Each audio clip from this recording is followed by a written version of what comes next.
Hi friends, welcome to మన ప్రజా కవి ఛానల్కి స్వాగతం. ఫ్రెండ్స్, ఒకసారి ఒక వ్యక్తి మారువేషంలో బట్టలు అమ్ముకోవడానికి ఒక ఊరికి వెళ్ళాడు.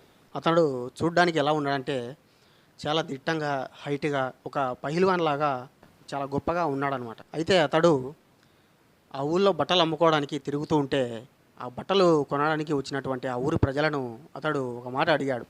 ఏమనంటే, నేను ఈ ఊరిలో వ్యాపారం చేసుకోవడానికి ఎవరి అనుమతి తీసుకోవాలి అని అడగగానే, అలాంటిది ఏమీ లేదు, ఇక్కడ పెత్తందారులు, ఊరి పెద్దలు, అధికారులు అంటూ ఎవరు లేరు, ఇక్కడ ఎవరికి నచ్చిన పని వాళ్ళు చేసుకుంటూ వెళ్ళొచ్చు అని చెప్పి ఆ యొక్క ప్రజలు ఆ బట్టలు అమ్మేవాడికి చెప్తాడనమాట. దానికి అతను అవునా, సరే అని చెప్పేసి ఆ తెచ్చినటువంటి బట్టలను ఆ ఊరు మొత్తం తిరిగి అమ్ముకొని సాయంత్రానికి ఇంటికి చేరుకోవడం జరుగుతుంది. అలా ఇంటికి వెళ్ళిన తర్వాత ఆ రోజు రాత్రి అతను కూర్చొని ఆలోచిస్తూ ఉంటాడనమాట.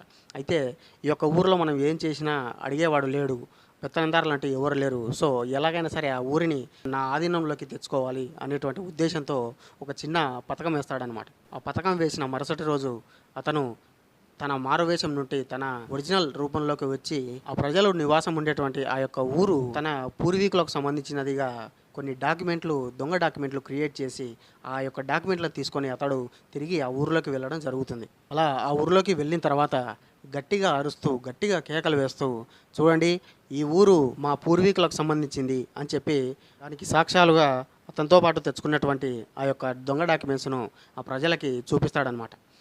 డాక్యుమెంట్స్ చూసినటువంటి ప్రజలు అతని గంభీరమైనటువంటి మాటలకు, అతని పర్సనాలిటీకి, అతడు చెప్పేది నిజమే అని నమ్మి భయపడుతూ ఉంటారనమాట. అప్పుడు ఆ ప్రజలను హెచ్చరిస్తూ, మీరేం భయపడని అవసరం లేదు, మీరు ఎక్కడికి వెళ్ళని అవసరం లేదు, ఇది నా భూమి అయినప్పటికీ కూడా మీరు ఇక్కడే ఉండి మీ జీవనాన్ని కొనసాగించవచ్చు, కాకపోతే నెలకు మాకు పన్ను రూపంలో పన్ను చెల్లించాల్సి ఉంటుందని చెప్పి చెప్పాడనమాట.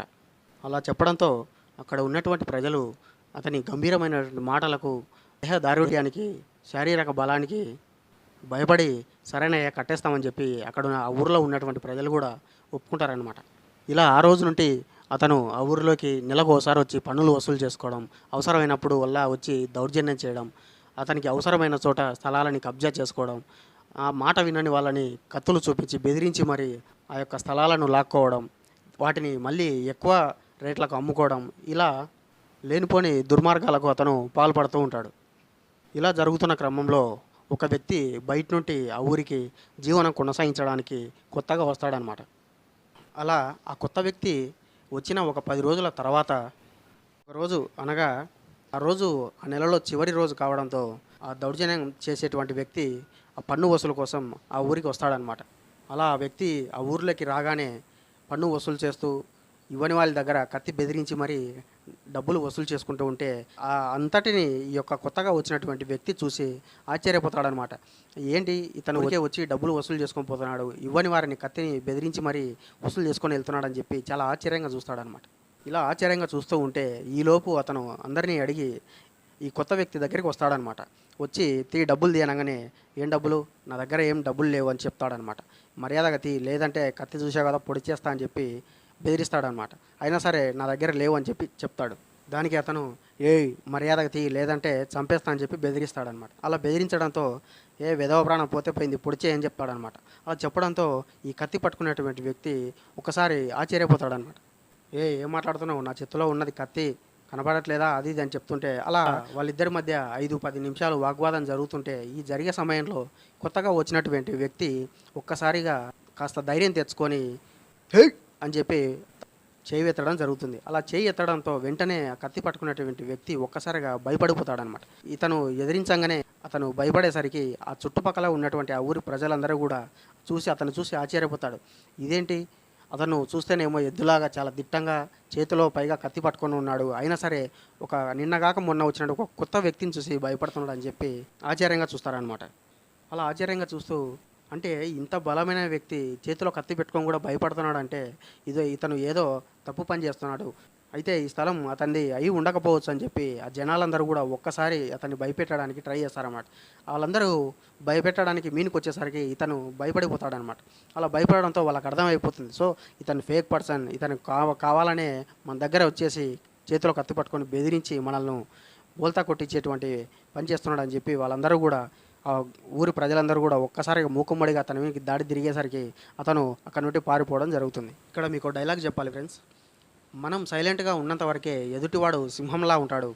వన్స్ మనం వైలెంట్ అయితే ఎదుటి వ్యక్తి చిట్టెలకలా పారిపోవడం జరుగుతుంది. సో ఫ్రెండ్స్, మన సమాజంలో కూడా చాలామంది చాలా హైట్గా ఉండి ఏదో గడ్డాలు పెంచేసి white and white shirt pant వేసి 4 డూప్లికేట్ గోల్డ్ మెటల్స్ వేసి గల్లీలలో తిరుగుతూ గట్టిగా మాట్లాడుతూ కేకలేస్తూ తిరుగుతారనమాట.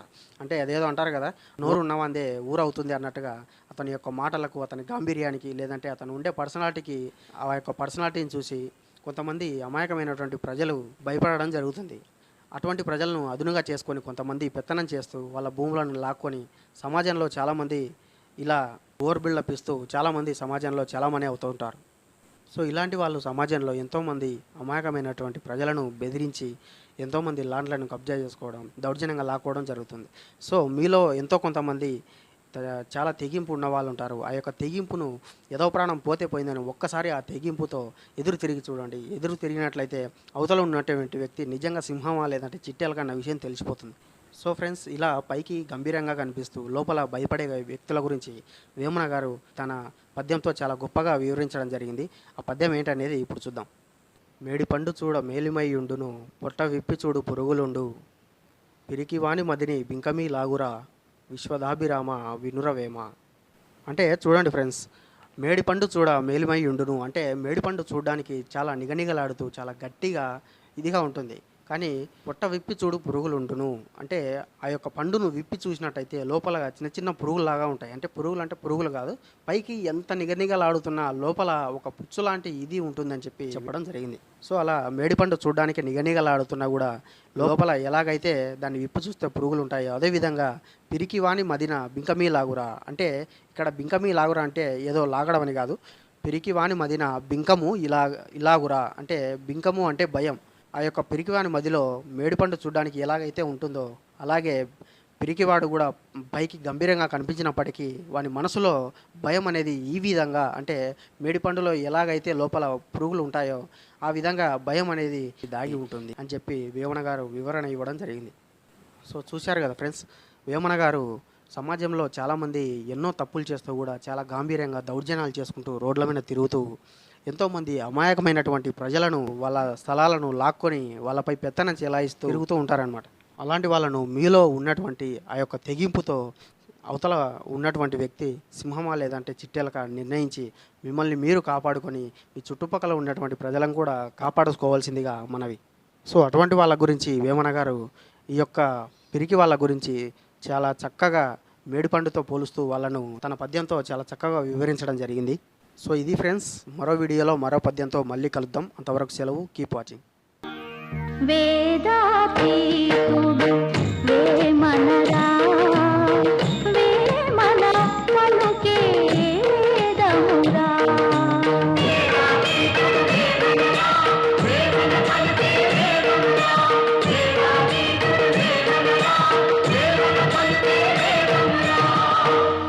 ఫ్రెండ్స్, ఈ వీడియో మీకు నచ్చినట్లయితే లైక్ చేయండి, నచ్చకపోతే షేర్ చేయండి.